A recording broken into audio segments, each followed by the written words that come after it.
What's up, guys? I know when you clicked on this video, you're thinking, is Ace about to tell me that getting an STD is really going to help my private equity fund? The good news is it's not that kind of STD.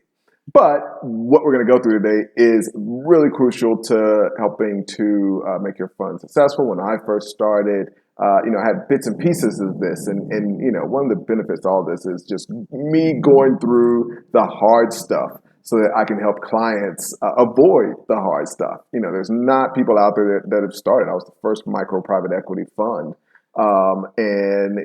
Obviously, anytime you're the first at anything, you're going to go through some hard knocks. And now, it's easy to look back and kind of figure out, all right, what are the pieces that are needed? And this whole process is one that I think is crucial.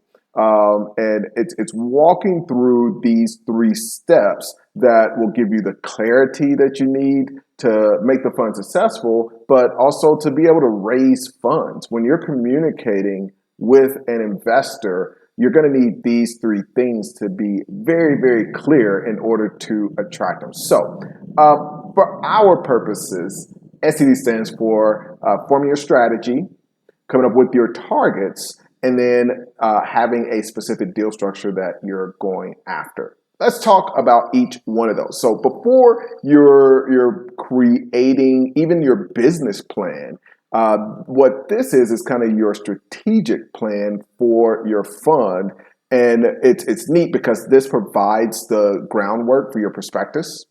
It also is more of a internal document. So we're going to talk about some of your personal goals that you want to put into this. And it's one of those things. I talk to people all the time that are frustrated about not reaching a goal. There's a specific conversation that I'm actually thinking about that I had recently.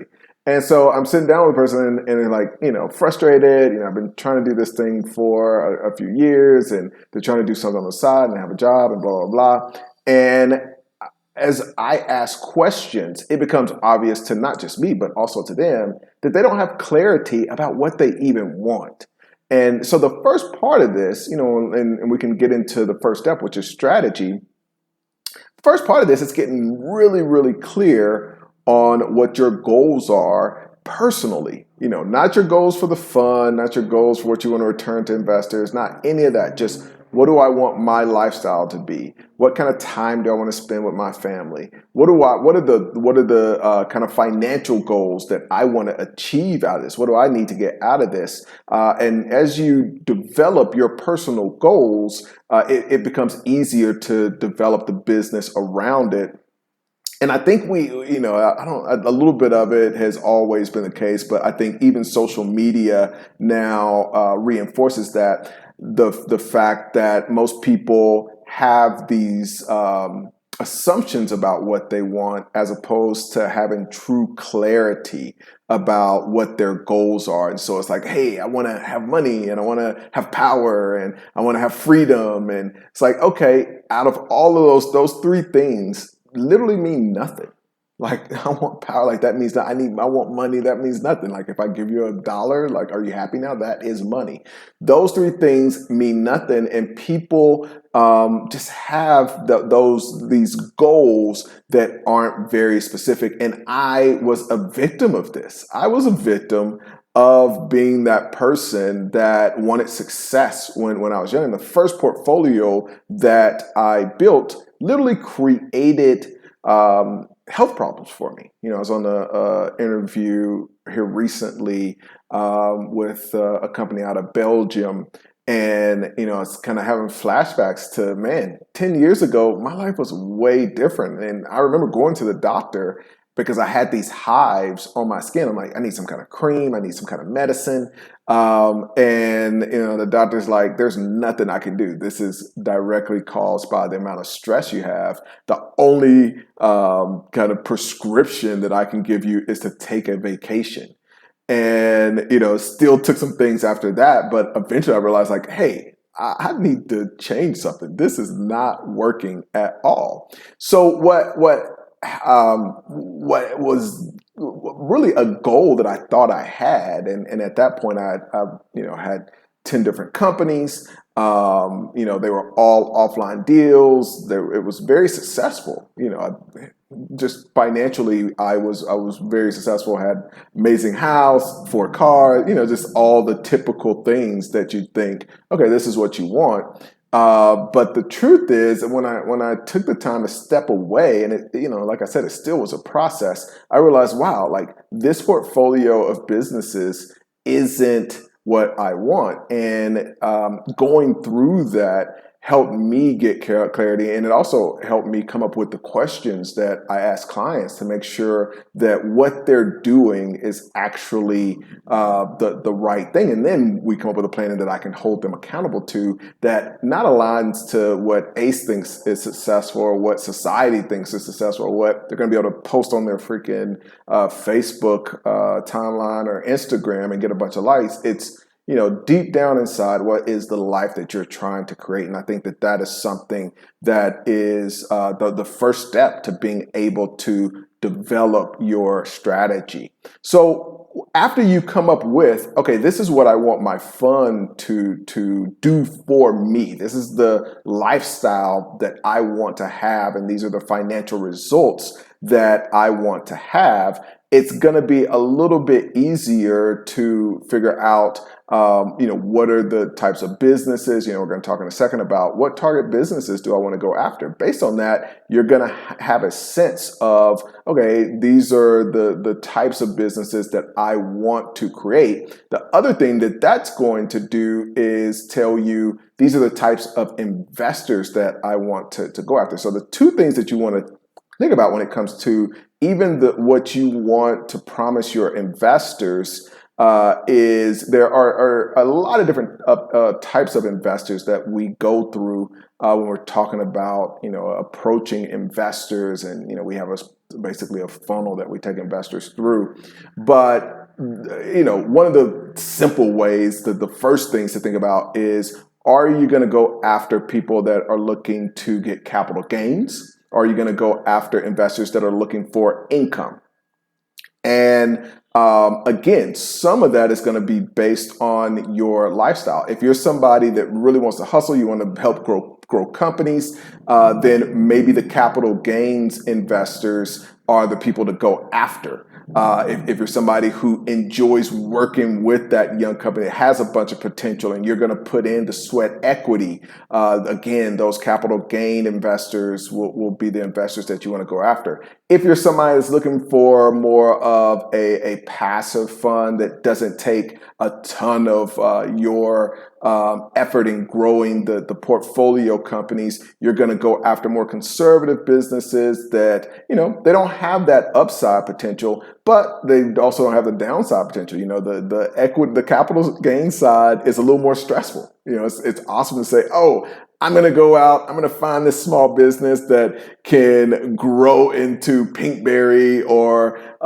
become the next big internet business. All of that's exciting, but there's a lot of stress that's involved with that as well. So there's a balance that goes there. And then, I've done some funds that literally are kind of right in between. So you want to figure that out. And then, you can kind of back into, okay, who are the investors that I think I want to go after, and what's the result that I'm going to promise them. So there are two things in the strategy that are crucial. And obviously you're going to be able to build around this, just more details about your specific strategy that you have a hypothesis about. And we'll talk about that in a sec. But when it comes to strategy, you've got two things. You want to make sure that you're building a strategy that helps you achieve your specific goals, and you're going to go after the right investors that will be happy with the result that your goals and your strategy is going to help them achieve. Let's talk about the T.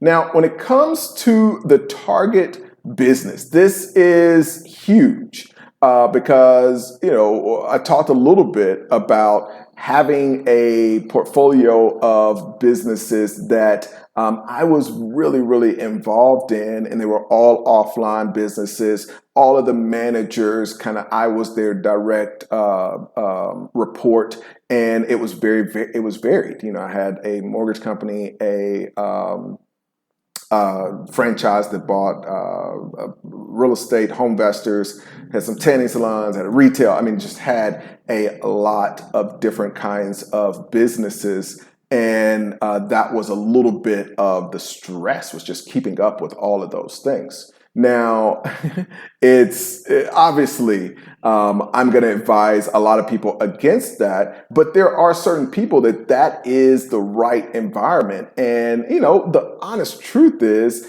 financially, it was a win. So overall, financially, that was kind of that transition that I made from even seeing myself as an entrepreneur, which, when I had my first deal, I just saw myself as, hey, I'm an entrepreneur. I happened to buy this business when I was 19.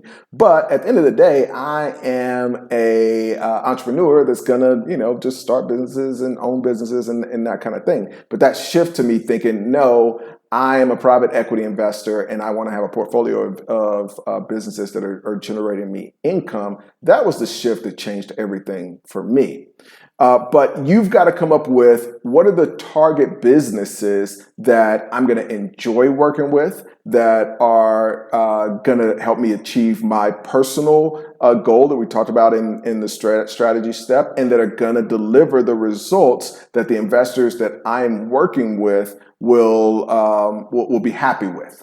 So one of those first decisions you've got to make is, am I going to go with offline businesses or am I going to go with online businesses? There are huge pros and cons to both. I mean, I go through actually a couple hour session just in digging into what to think about here. But some of the high level things to think about, number one is, when it comes to offline, you can get a lot more leverage. We go through 101 different types of financing options that are out there when it comes to the offline businesses. That just doesn't exist for online businesses. It will one day. But just the fact that offline businesses obviously have been around for hundreds of years, there have been all of these things that have been developed around it to be able to help those businesses get access to financing. The other thing is, you can get a lot more established businesses for where we are right now. Now, again, this is something that's going to change in 30 years, but the last offline business I bought was older than me. So at that point, it was like 36 and I was 35. That's amazing.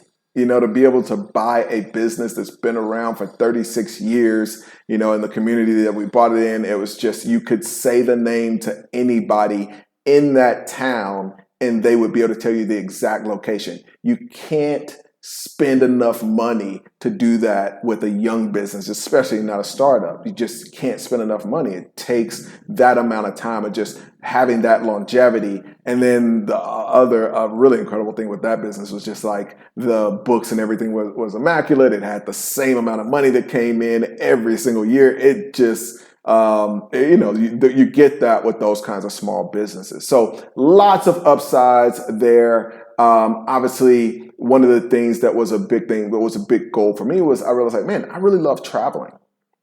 I want to be able to be anywhere in the world.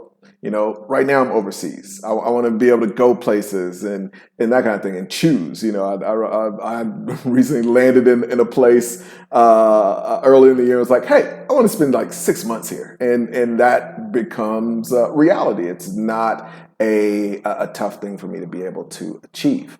So you want to think about, how does this play into the lifestyle that I want to create? For me, when it came to the types of businesses, I realized, man, I've got to get rid of all of these businesses. And now any fund that I do, and there are other strategies, we're talking about that in deal structures. But depending on your deal structure, you can still do offline businesses and have total location freedom. I was just using the most obvious private equity fund structure, which is something I don't do anymore, but which is buying the businesses outright.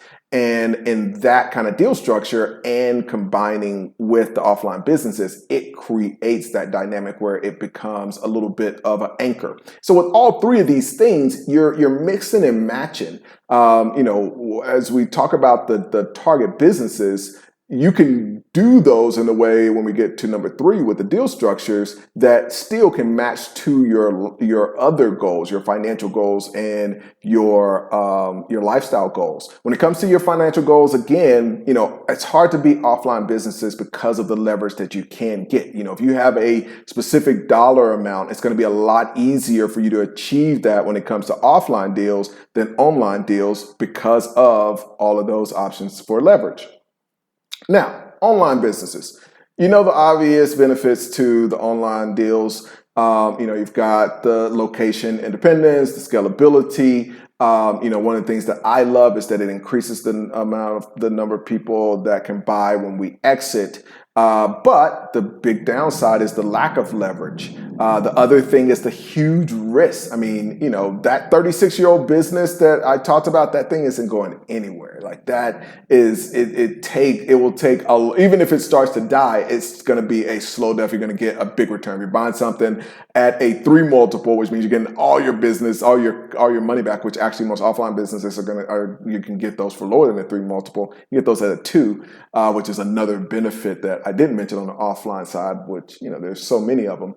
But, you buy something that's been around for 36 years, you buy it at a 2 multiple, you're going to get your money back. Even if it starts dying, you're going to have all your money back before it goes away. Those kind of things are tougher to find online. With a change of the algorithm in Google, a whole business could be gone. We were dealing with a business that was built on Facebook that is totally gone. With each one of those deals, and this is why I stress to you guys, you can't get into this space thinking that you're going to buy a business. You have to have this private equity mentality, or you're going to be at a huge risk to lose a ton of money, at least all the money that you put into the deal that you buy.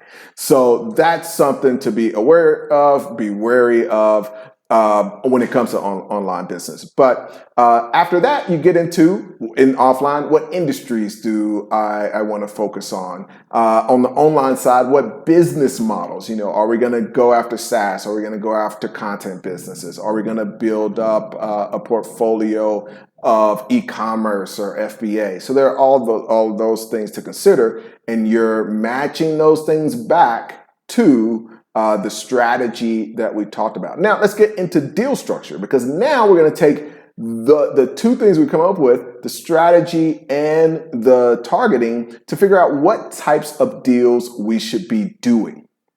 Now, there are 15 of these. I want to talk about 4 today, but there are a lot of options, and it's so funny. In this space, most of the people that are teaching anything about buying a business, they've come through my course, or they've been to a seminar or whatever where I teach things. And it's interesting that there is this huge focus on buying businesses, which is really, it's a small part of what you want to be doing. It's it's not private equity is not just buying businesses. I was reading an article about KKR recently, and they were talking about how the lending side of their business is and doing deals in which they're raising some capital, they're getting a great return for the investors, and doing loans. The investing side of their business, where they're just they see somebody else doing a deal and they just get a little piece of it,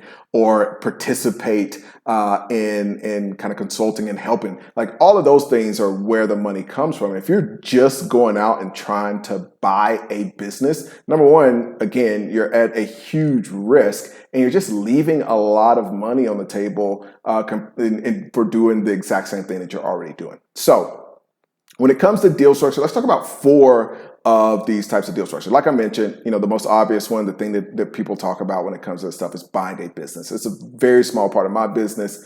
I was just on a call with a couple of partners that are in the fund, and we're talking just strategy and that kind of thing. And I'm actually separating out the lending part of my business. So I've invested in a lot of loans and participated in a lot of lending, and that's becoming its own business now. because of that same snowball effect. It's interesting. I talk about the snowball effect of having cash flow and reinvesting it. It's the same thing with a loan. You start with a $5,000 loan. If you structure it the right way, you start getting income that first month, and then you can turn around and reinvest that into something else, and you still, when you're not doing it as a line of credit and it's amortized loan, you're still making the same return, and this on that same amount of money. So let's say you get $500 of the 5,000 back in the first month in principal, and obviously you're getting some interest. So you get that, you're getting 500 back, you get another 50 back of that 5,000. Well, on an amortized loan, you still make 6% on the whole 5,000 for as long as that loan lasts. So if it's a 2-year loan, you're making, even if it's a low, 6%. Most of the time when we're doing loans are 10, 11, 12%. So let's say that it's a 10% loan. On this end, you're going to get 10%. So you get that 550 over here. You're still making 10% on that $500 here. And then over here, you're making 10, you can reinvest that in another loan and be making 10% on that 500. So now on this $500, you're making 20%. Now, the next month on that 500, you're also getting that, and you start to see, there is a very specific reason, and this is something that, we do some training on and try to train people like, hey, there's a reason that when you go to any major city on the planet that we call Earth, the very largest building in that city is going to be a financial institution, a bank, an investment bank, something like that. There's a reason that banks have the largest building. Lending is a great business.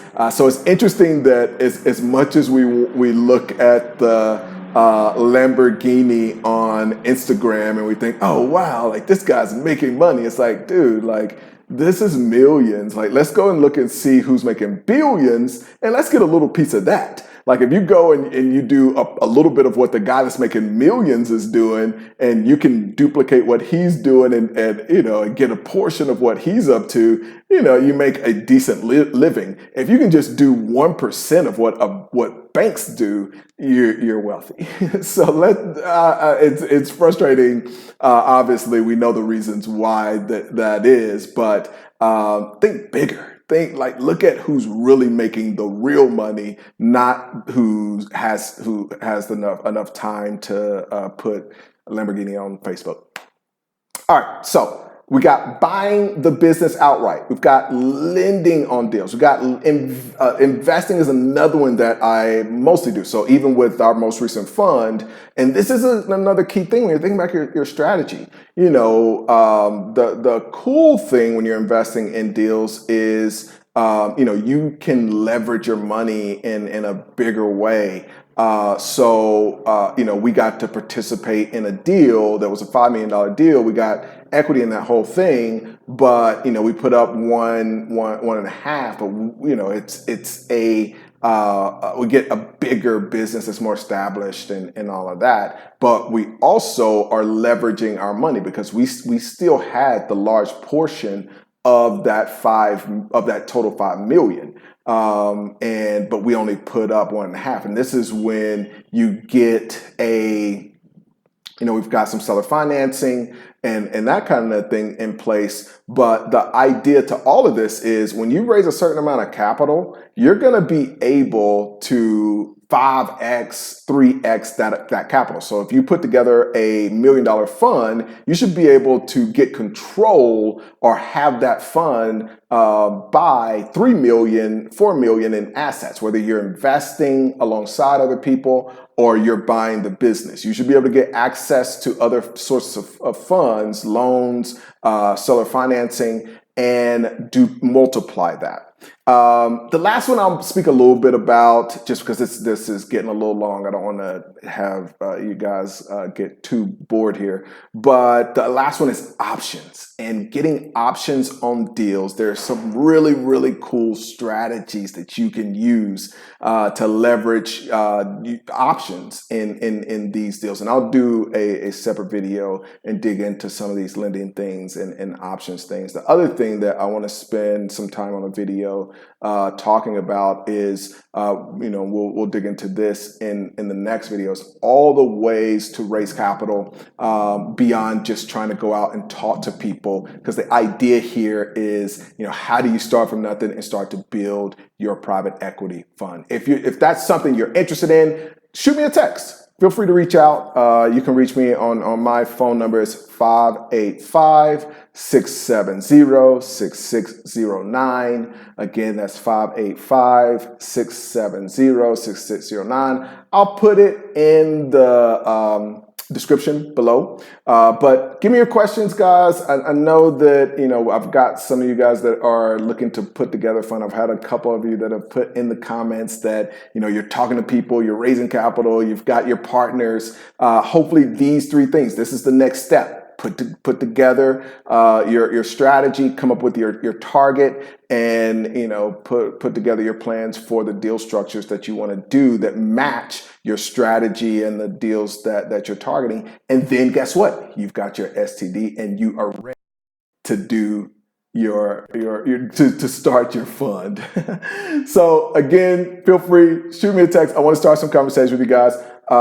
Put your comments in below, like the video. I don't do ads. This is something that's important to me. I'm not trying to be a teacher. Like I said, like the guys that teach how to buy business, most of them have learned from me, and which is cool. I'm happy. The truth is too, I don't really want people that are just looking for a course. I don't want to work with those people. And so I'm glad that's out there. If you just, there are plenty of people that just don't care about making money. They just like doing a lot of courses, just like people that pay a lot of money to go to school and then want to get an MBA and all that. Like, I like the people that are, there's one Wall Street guy's like, forget these people graduating from Harvard. I want the people that are young, hungry, driven.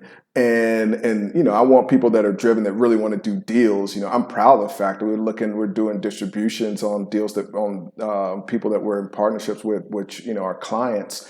And, while people that take courses, it's just statistical that 90% of them aren't going to ever make money. When we look at our clients, 81%, we're sending out checks to. Now, we're very selective. I'm not doing ads that are just going to catch the attention of some random person that wants to get rich quick and selling, hey, you can get rich quick.